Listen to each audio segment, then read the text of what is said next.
welcome to Perspectives, where we take a deep dive into the issues of the day and where we take a look at people's opinion on such issues. I am Ruth Osime. And I am Majekodunmi-Oniru, here for another exciting episode discussing global royalty. Is monarchy still very relevant today? Impactful?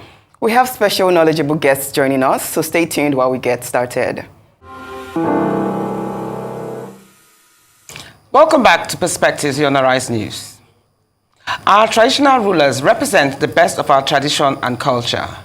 Their revered traditional institutions is recognized and respected by subjects, irrespective of socio-economic or political status.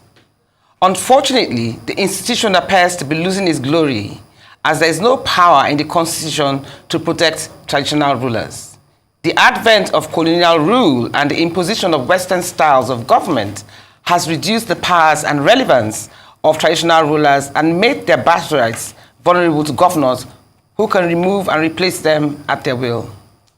Just recently, at an event, the former President Olusegun Obasanjo, who was a guest of Governor Seyi Makinde of Oyo State, commanded traditional rulers to stand up to acknowledge the governor. And after they complied, he then ordered them to sit down. He said there's a time for protocol and a time for tradition.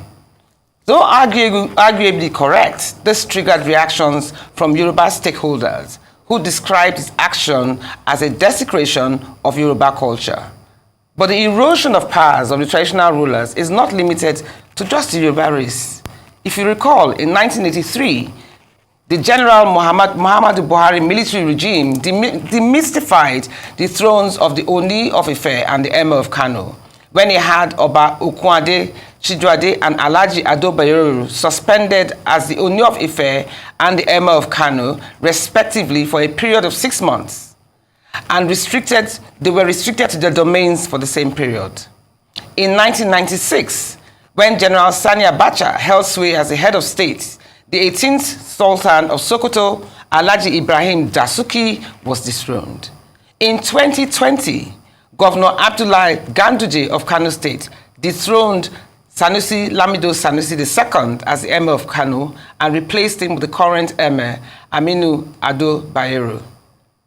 Without any constitutional backing, Nigerians monarchs who wish to remain on the throne have been forced to master the art of staying out of the way of politicians who control power. The Attorney General of the Federation and the Minister of Justice, Lateef Fagbemi, has recently reiterated the need to create a constitutional role for traditional rulers in the country. Very well said. Good spotlight on monarchy in Nigeria. Now let's spotlight individual royal powers existing today. King of Thailand was crowned a divine monarch. He is considered a living god with a net worth of over $50 billion. The King of Brunei is another absolute monarch with a personal fortune of over $30 billion. His palace accommodates upwards of 2,000 rooms and over 500 of the world's most expensive cars. The King of Saudi Arabia, with a net worth of over $20 billion, sits on the throne of the richest trillionaire family in the entire world, with over 15,000 family members and oil assets exceeding 20% of the world's reserves. The King of Abu Dhabi, who is also the president of the UAE, has a net worth of over $20 billion and is well known for his visionary investments in tourism and national development, which he achieves alongside his vice president, the King of Dubai, who has a similar net worth. The kings of Qatar, the UK, Morocco, and Monaco are also billionaires investing notably in tourism and other areas of national development. Global monarchy has a combined valuation of $3 trillion, with varying degrees of relevance, impact, wealth, and power, with the most successful kingdoms being run as public conglomerates or egalitarian kingdoms rather than autocratic governments. The most impactful monarchs are akin to merited democratic leaders who invest in tangible assets and development. The relevance of hereditary monarchy has declined over the years, with only 30 of 195 countries globally being led by monarchs. as the vibrations of democracy and a more equal, humane world increases. This and more will be discussed with our special guest, but first, a unique report on the relevance of monarchy. The Nigerian political terrain is one that is made up of so many factors and key players. Apart from the electoral body INEC and politicians, traditional rulers also play a major part in influencing the decision of the people they rule over. During the campaigns leading up to the 2023 general elections, some traditional rulers shoved their conventional neutrality aside and openly endorsed some candidates in utter disregard for the feelings of Nigerians living in their politically plural domains. While not an entirely new phenomenon, open endorsements of candidates by some traditional rulers and traditional institutions during the last general elections was very widespread and unprecedented. Traditional rulers are seen across the country as the custodians of our culture and as such are expected to be neutral, father figures in their respective domains. Some of them are so highly regarded in their areas of influence that they are also accorded spiritual authority as well. Because their authority is rooted in tradition and culture, they readily command the respect of all their subjects. However, lately their involvement in politics may have watered down the respect their positions once commanded. It has brought about the question about the relevance of monarchy in the 21st century. Today on Perspectives, we will be taking a look at the role traditional rulers play in politics and how to preserve the once exalted position. You know, the first thing I noticed in that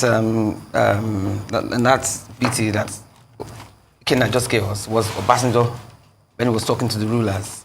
And I remember when I was young, I'm from Benin, and I remembered anytime we went to the palace to visit the Oba, to me it was like going to go and see a demigod.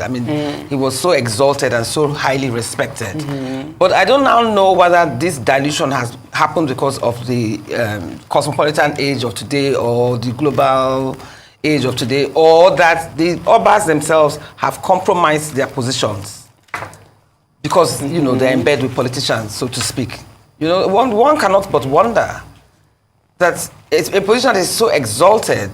The most painful part I can't even live with is the fact that a governor can remove and replace you as and when he pleases. I find that quite, difficult to swallow. Right. I know that the Constitution allows it, but I just find it difficult to swallow. Why should one individual who is going to be in a position for 4 or 8 years take away your birthright? It's a topic seriously worth discussing. The value of monarchy in Nigeria today cannot be quantified. It's very difficult to say, okay, this is the impact of monarchy. These are their responsibilities. This is what citizens are expecting of monarchy today.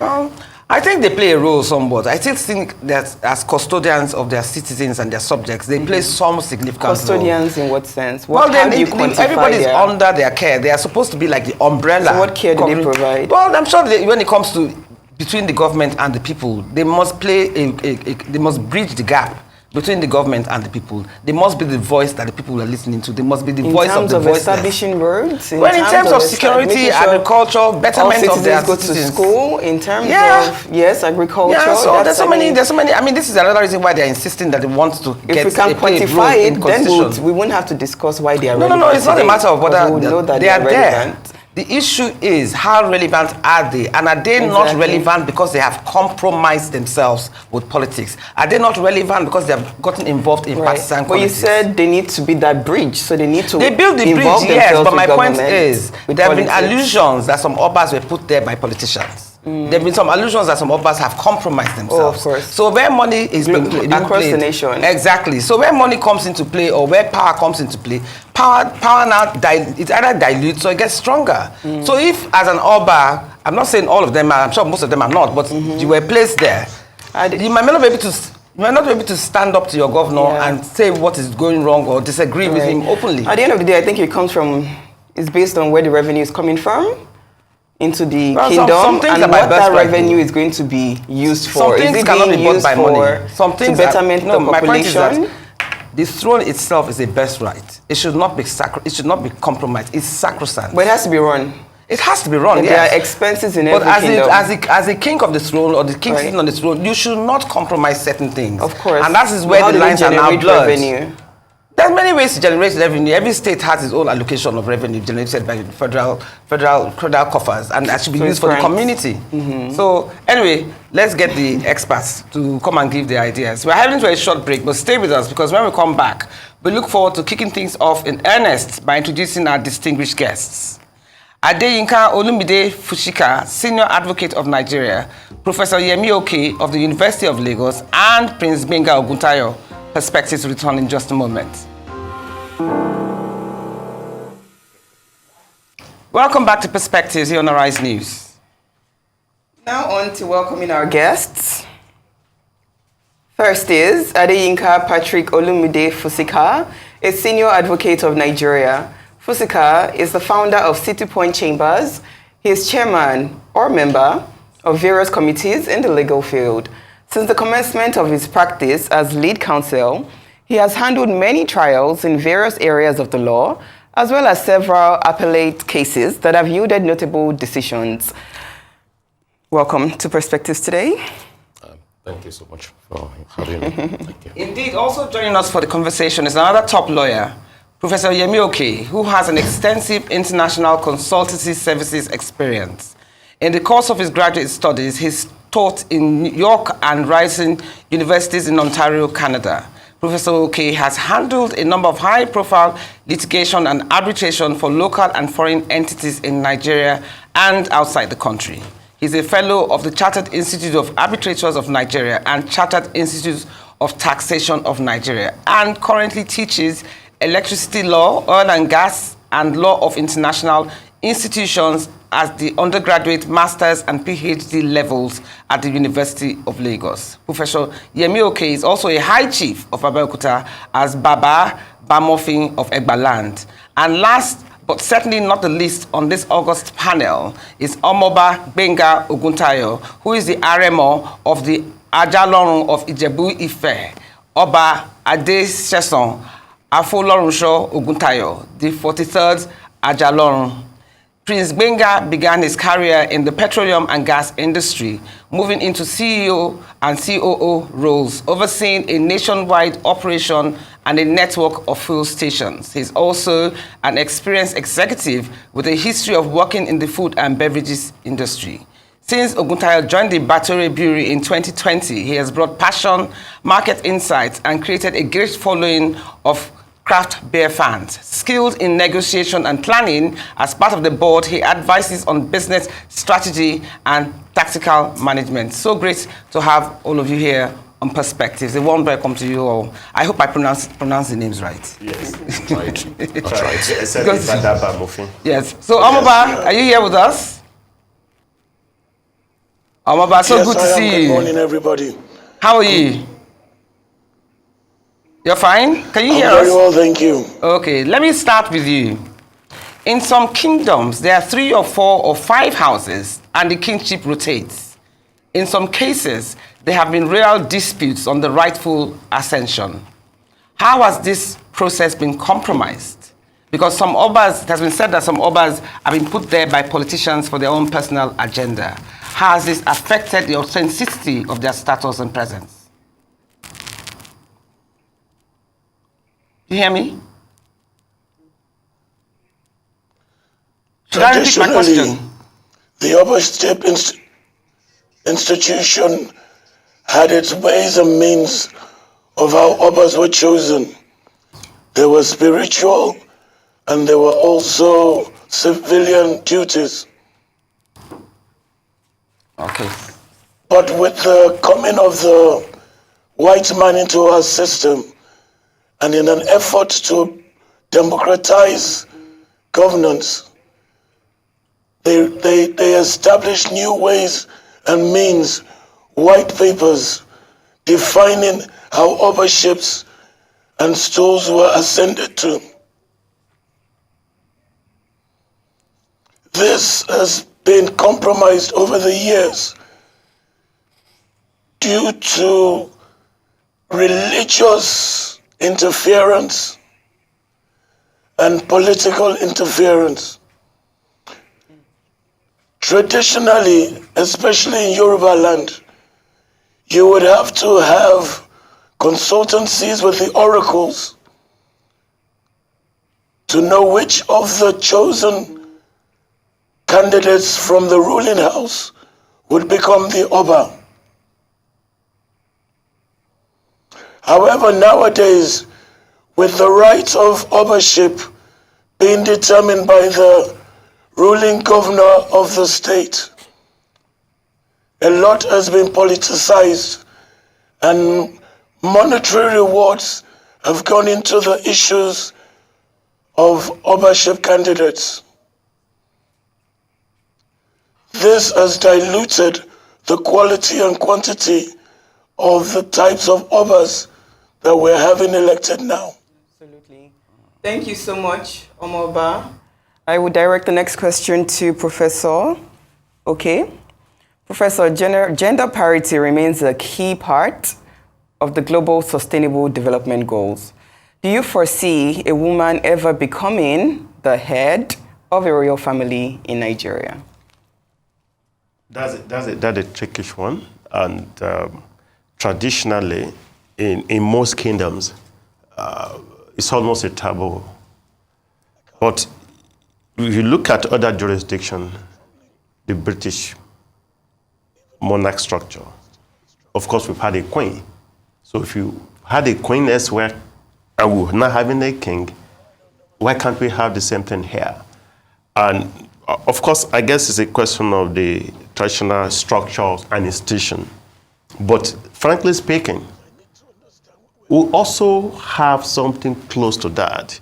We have regency, where the eldest female daughter from the royal home or house or ruling house will be allowed to occupy a kind of a stopgap arrangement while they look for the appropriate candidate. It's not something that is mutually exclusive. I wouldn't agree to the fact that we don't allow, of course, female or ladies to become the Obas or queen. It's a question of the particular traditional structure that you have. But in Yoruba land, it's rare. And I also say maybe in Hausa Fulani Kingdom, you hardly see that. But then it doesn't mean they're not recognized. We've been hearing princess this, princess that, and they go about with their royalty, and that's given to them. It's not taken away from them. And of course, the regency also acknowledges the fact that they could rule in their kingdom pending the appointment of a king. Okay. Yeah. So, San, I want to ask you, some might say that traditional thrones are sacred and older than any president or governor in existence, while some others will also say there's culture and there's protocol. So that one must not disturb the other. So in what instances does protocol overshadow tradition and tradition overshadow protocol? That's a tough one. When I say it's a tough yes, one, now. Because I'll confess straight away that I'm not a fan of the of that institution. I don't advocate. You're not a fan of monarchy? No, I don't. Monarchy. And I don't. Why? I don't advocate for it. Okay. If you listen to what Omoba said earlier on, when he said when the white man came, the white man that came here also had, a traditional, or what do you call it? It was. They have their own monarchy too. Yes, it's called United Kingdom actually. Yeah. And that's what it is, still is. So it's not that they came and they are not used to that tradition, or they are not used to having kings and they just came here and say, well, kings, let them go. You have to look at the historical developments of man's society and know that kingship had not always been. It came into being at a particular point in time in human history. And, the economic situation, or, how society is organized, like production and so on and so forth, informed that situation. Then he then said, you consult the oracles. It's all this thing about divine rights. People who are Christians or who are knowledgeable about the Bible would understand that at a point in time in Israel, they decided that they were going to have a king. And then to give that, why should one particular person claim all these rights over every other person? Kingship has been on from let me finish the, why should then one person, one family say we are the one that will be ruling forever? Because there's a lineage. You now have to trace it and say, oh, it's from God. it's God that said they should be king. It's the same thing, Oracle. There's no such thing. No, but isn't there a lineage of family history? No, Like it started at a point in time, either by war, by conquest, or by somebody claiming divine rights, saying, you know, it's God that said I should be your ruler. Absolutely. You know. So you're saying from the get-go there should never have been any king or queen? It reflected the development, a certain stage of human development. We have passed that stage. We've Yeah, but you passed that cannot stage. ignore their existence, even if you have passed that stage, even though the world has become a global It's village. reducing significantly. So what would it be? But some What- traditions still remain traditions. Like what? Like what impact? Let's put it this way. You know, the last time I went to Cross River State, Calabar, I saw the statue of Mary Slessor and all that. And what was he known for? At a point in time, you know, it was a taboo tradition there not to have twins and all that. You have to kill them off. But the world has passed that stage. You cannot say because it used to be tradition in the Efik or whatever, you know, that twins must be killed. Then they must we must continue to kill them now. The monarchy is slowly becoming extinct. It's extinct all over the world. Even where in places like UK where you have King Charles just got crowned. There are still some but very there's powerful good monarchs. there's it's just in my view, you know, it's just a passing thing. In some few years time there will be Are you also- saying in the next 10, 20 years, we won't even have anything like Oba of this, Oba of that? we can have them. There's nothing, you know, if you can, I mean, look, if you look at Professor here now, he's a professor. If you look at his Our cap, professor is a high yes, if you chief. look at his cap, you will see the crown and all that. So he certainly, Professor, do you agree with know, what he said? has the ambition. Okay, Yes. let us hear your view. Okay, well, of course, no, lawyers are not trained. But to you're a agree. lawyer yourself. No, what I'm saying is lawyers are not trained to agree. You know, it's like Okay, so naturally. So enlighten us with your I views. definitely will not agree with them. But then, this is my view. Monarchical structure is a system of governance all over the world today. And it's one of the best forms of government. How so? I'm getting there. You talk of the Saudi Arabia. Those are governance system, monarchical system. They have been administering their natural resources, maybe by a particular family or ruling family, it doesn't matter because they're governing well. Just yesterday, I read, of course, I don't want to mention names, there was somebody who got elected as Akpeno of Egbaland. That's the father of former Speaker Dimitri Bankole, that's Chief Sara Olaiwola Lane Bankole, somebody who's entrenched in his tradition. And he says something, that he doesn't believe in democracy. And it doesn't also advocate military regime. It believes a kind of an hybrid system that recognizes and embellishes our tradition and who we are. There was a serious distortion in the British colonization. They kept their whole traditional system and monarchical structure, and they disrupted ours. Yes, At some point, we had traditional institutions entrenched in the Constitution of Nigeria. Now, look at the traditional institutions now. All of a sudden now became relegated under local government, and one councillor or chairman will now No, but in we 1960, got it fundamentally in wrong. 1963 and 1960 or thereabouts. Yes, as of Yes, Chiefs. it was in the constitution. Yes. Okay, so what changed? So the problem is, instead of going forward, we're running. That's but what changed that's why that? we're having all the challenges we are having. When we have security problems, you say, oh, our traditional rulers. So you can consult your traditional rulers because we have security challenges. So they are relevant. So how come they are not giving them the pride of place that they deserve? So when you have political issues, they go back to them, Okay, they put them for the endorsement for their prayers in court. So they are relevant.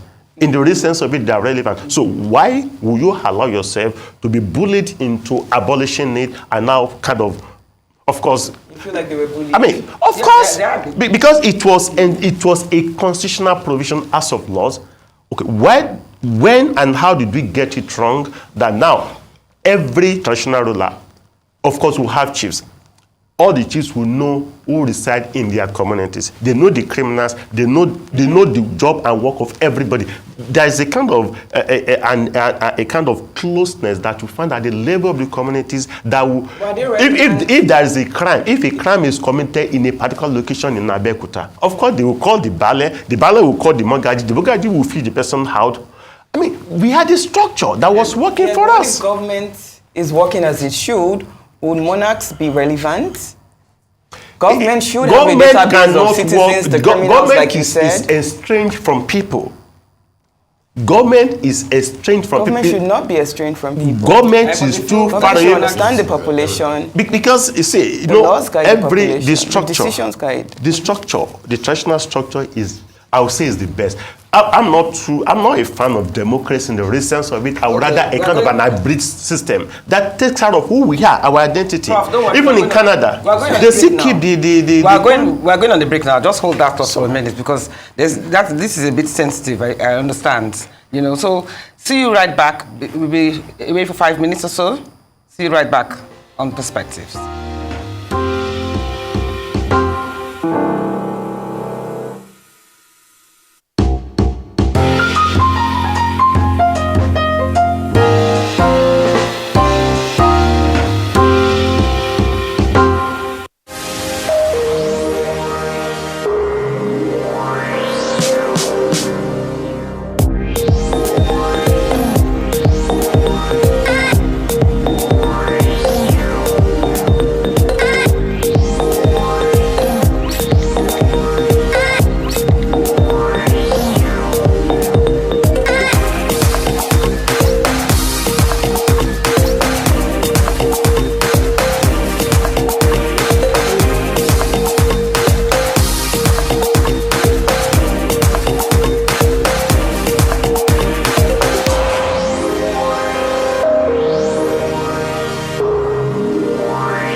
The Dangote Group stands at the forefront of African enterprise. Since 1978, we've touched the lives of millions of people by meeting their basic needs.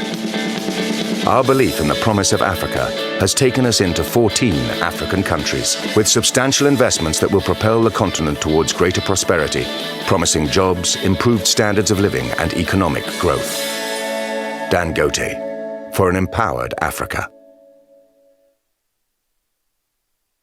Here's a card we no go give you stress at all. Zero wait and zero queue. First Bank is Petrol card. Here's a card we no go give you wahala. Zero trouble now for you. First Bank is tell off it farm. Tell off it spoiler. Who won't break them? Where you want say now only you get them. Nothing fit do one. Sharp, sharp payment not the way. Swipe they go, you know the way. Veteran card with the sweet body. Veteran card we know the shape person. We put you first again. First banking veteran card we put you first again. Generate your virtual card we put you first again. First banking virtual card we put you first again. Just generate your virtual card.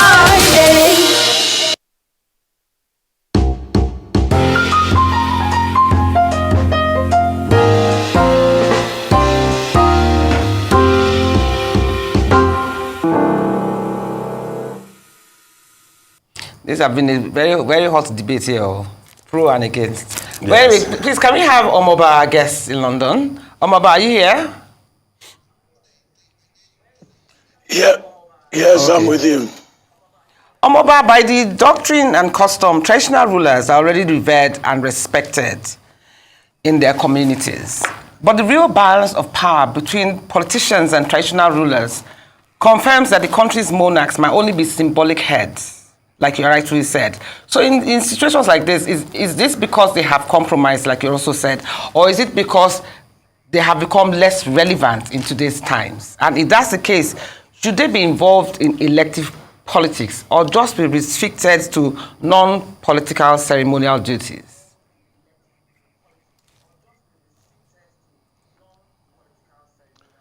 As Professor said earlier, we say they are not relevant, but when it comes to security issues in the grassroots, you always go to the political rulers. They are still the closest form of governance to the common man in their locales. They know what is going on in and out of any nooks and crannies. Security-wise, they are relevant.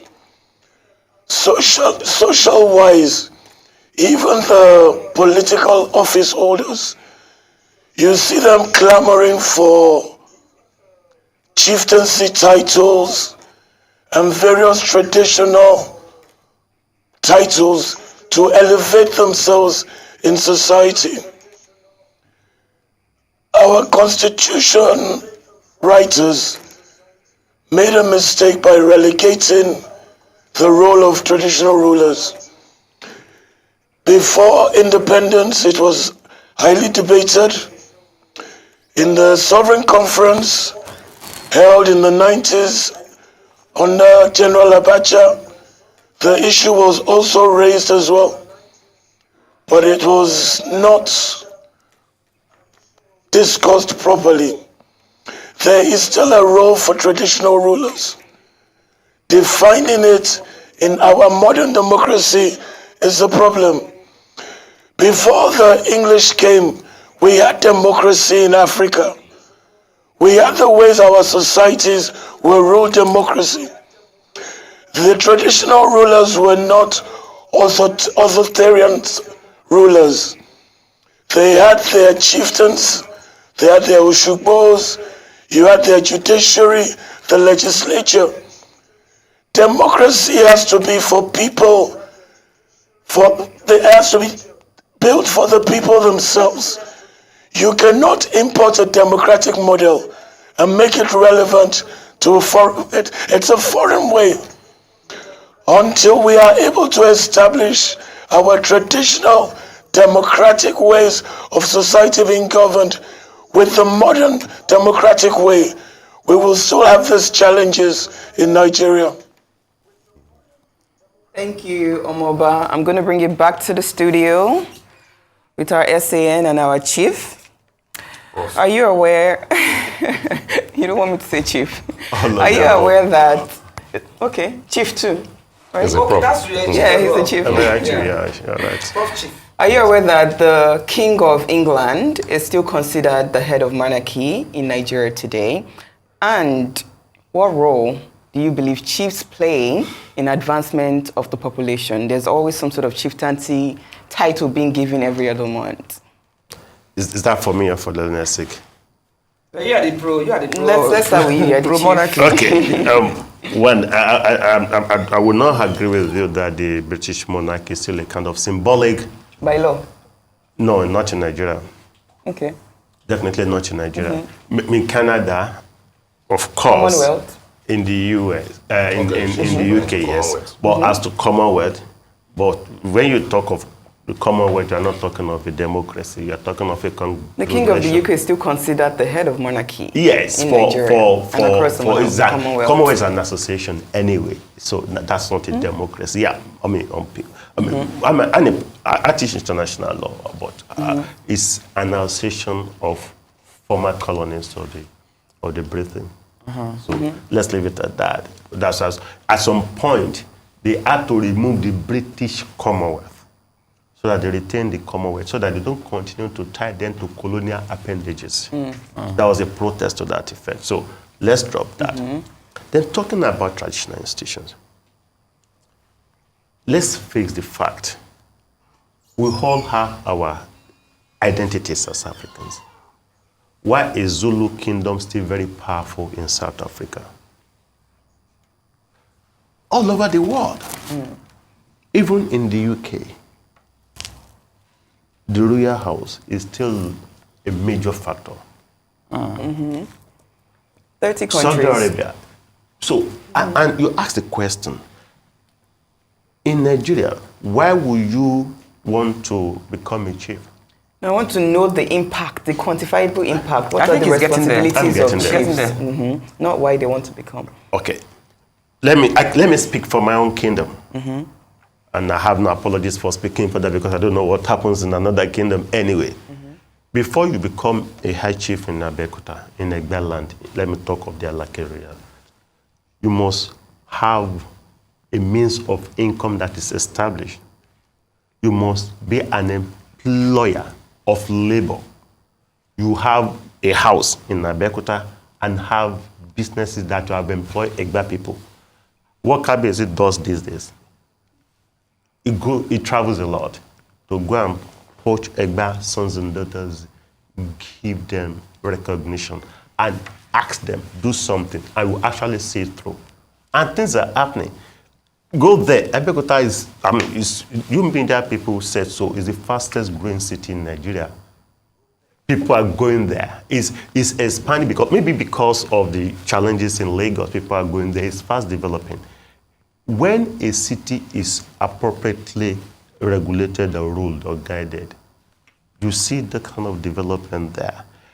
We don't sell shift and see in Egba. It does never happen. You cannot even become a chief except you are somebody of substance. Why are you saying they sell in other places? I say I can only speak from my home kingdom. So I think we can't use the same brush to paint every kingdom, definitely. And even the question you asked me about gender sensitivity. In history, we had it that women protested against a particular lackey, I don't want to mention names, and demonstrated and sent the Kabiyesi on exile. He died in exile. That's a recognition. It's late. As a chief, I can. It's like I'm bringing down the traditional institution. So it's not a public. It's something you can dig up. I can mention it because I'm not But I think you also want to. Don't mention it. But it shows the sensitivity of the Egba kingdom, and of course, we weren't really colonized. The history is there.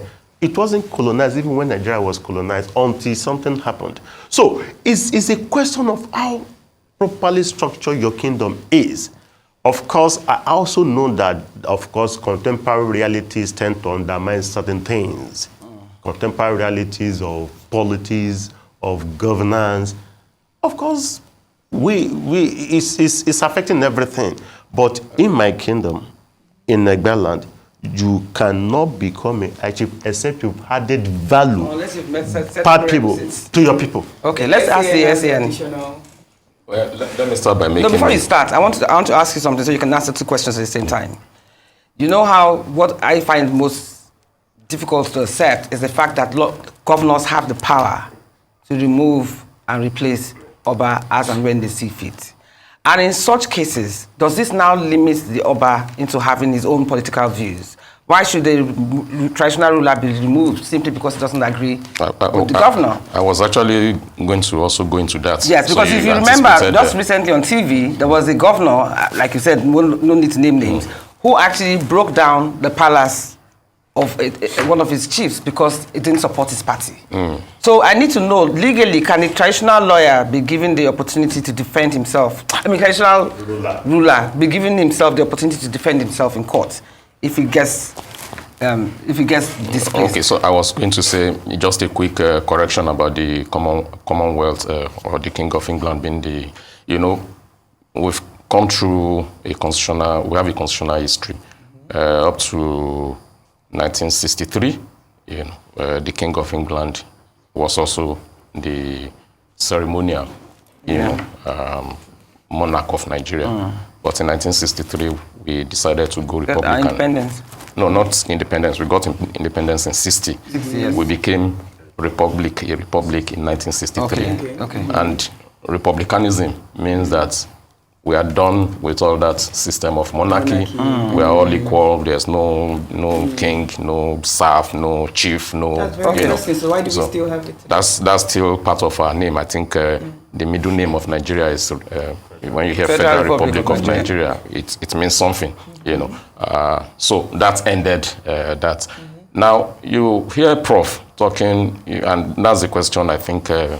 She also asked about kings, and you heard the Prof talking about why should they be under local government and all that and so on. But they should be under local government. The reason is very simple. They rule their locality according to him. The Alaki of Egba land or the Alaki of Egba land cannot go and rule in Ibadan. Well, let's even limit it to Ogun State. He can't go to Ijebu land to go and rule. So he must rule in his locality. Ogun State is a state. So the power, if any, that the Alaki has cannot extend to Ijebu land. The Awujale cannot extend his own power to Abeokuta. So it must be local. They must be under local government. So in other words, the Alake or Egbaland or whoever cannot, for instance, voice his own opinion if he disagrees with the governor for fear of losing his power. Why can't he? There's no law. The law. Because most of them have been. No, it's because gross misconduct. They say. The relationship is not equal again. Yes. In the sense that one has state power, has all the paraphernalia of to. In fact, when the governors do that, they're actually breaching the law. Is it? So it's wrong for the governor doesn't have a right. The governors are under local government. It's the local government chairman that should remove them, not the governor. If anybody has to remove anybody. Oh, really? Yes, that's the thing. They are actually breaching the law. But the local governments are nothing to write home about now. It's the governor that decides to put. But can an Oba sue? Didn't Emir of Kano sue?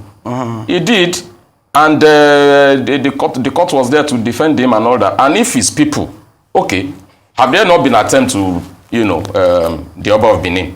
Have there not been times when politicians try to go beyond themselves, so to say, and then but for the fear of the people, that the people will revolt because they love their Oba, for whatever. So the support of the people can empower the Oba, whereby it's removed. Very, very significant. Okay. Very, very significant. But an Oba that is not is just living there, depending on the governor, going to the respect you give yourself is the respect you have amongst your people.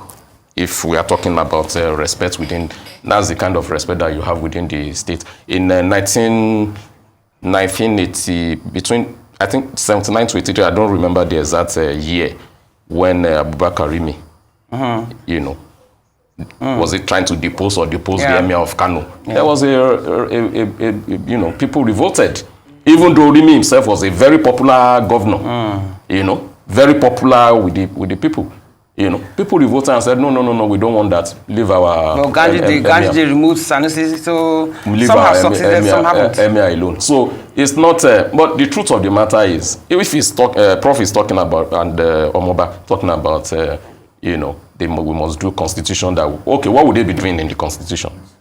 They need to explain to us what exactly the Oba's role will be in the constitution. But what did they do in the constitution when they had it in 1960 and 1963? Okay, I can. It might be the same I'm thing not too sure. I am not too sure. This information, I need to check it out. Yes, they did. They were in the constitution of 1960 in the West, you had the, House of Chiefs. In the North, I think you also have it's an equivalent of that. We didn't have what you call Senate now. At the federal level, you didn't have anything like House of Chiefs. It's local. It's these regions that had those ones. And I'm not too sure we have such a thing in the East. I'm not too sure. I'm sure of the West and in the and the North. And in the West, they were given they had the right. They were participating in politics. The Accra of Badagry was a minister. Oba Kinzua was a minister. The Oni of Ife was a minister. Yeah. They are free to express their political and join parties if they wanted to. Right now, any other that and they are actually doing it, they are only pretending. They pretend, we are not partisan, we are not this, we are not that, but they are supporting, they are giving chieftaincy title, they are doing all sorts. Why all the pretense? Take the right you have as a citizen of Nigeria. Call yourself Oba, be made Oba, be Emir or whatever. Express yourself. If you want to contest, go and contest. What's the big deal about that? Let's bring Omoba in. Omoba, where are you? Are you here with us? Omoba, hello? Yes, I am here. San was just saying now that yes. What role did the Obas play in 1960 and 63 when they were in the Constitution, that the Obas now want to be back in the Constitution? What role will they play? How relevant is it for them to be in the Constitution?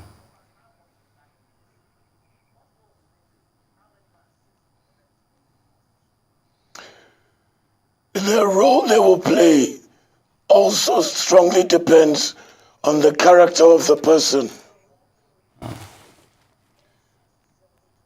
It's the same with politicians that we have. We have unscrupulous and we have scrupulous people. The same characteristics that Prof described to ascertain a chieftaincy in Egbaland should also be there when you're becoming an Oba. You have to be a man of integrity. You have to have vision. You have to carry your people along. If these characteristics are being entrenched in the positions of Oba, they will have a strong role to play. Yes, I will also agree with our learned son, because they would only play it in the locality of their domain. And there's nobody in that domain that has as much influence and reverence from the people as the Oba, so long as they maintain their integrity. Integrity is very important. Back to you, Professor. Thank you very much. I still want to understand how the monarchs today, so let's use an example of Alake. How do they generate revenue, or are they part of the cost of governance of the nation? Thank you for that important question. Alake does not own the kingdom. The kingdom is owned by the Egba people. We have Egba, what is called Egba Kingdom extend to Baja, Mowe Bafazis, Ifo, all those axes. Is our kingdom, our territory, as a people who give back to our communities to run our system. Most Obas now are not jobless. Most Obas, those who wish to be respected, will not get in there as a jobless person. What's the main source of their income? They still run their business. What's They run the their main source? businesses. Alake, well, I'm not supposed to say on here, was chairman of a major oil company. He's still sitting chairman of another oil company. He had his business. A retired military officer is into business. He's got kids, they're into business. Oni, we all know, was quite established in real estate business. Most Obas, even the Oguntayo was in aviation. I know the KBC very well.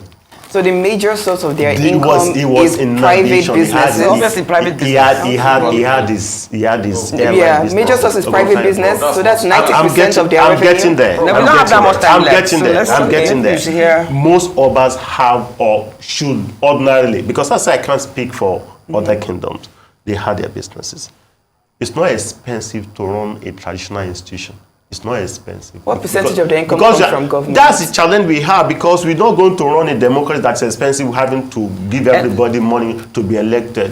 So there's no tension. There's no. It's not something that will cost you your leg and a I know, and but so hand. there's no inflow of revenue from There's government. inflow, to the run their- inflow of revenue from government is very insignificant. You don't seem to As agree. for slack chiefs, I don't agree with you. as for slack chief, I can tell the salary of the statutory high chiefs in Egbaland. What's the salary? 20, I think it's 25. It used to be 5,000. I think it's 20 something. What, a month? A month. Just symbolic.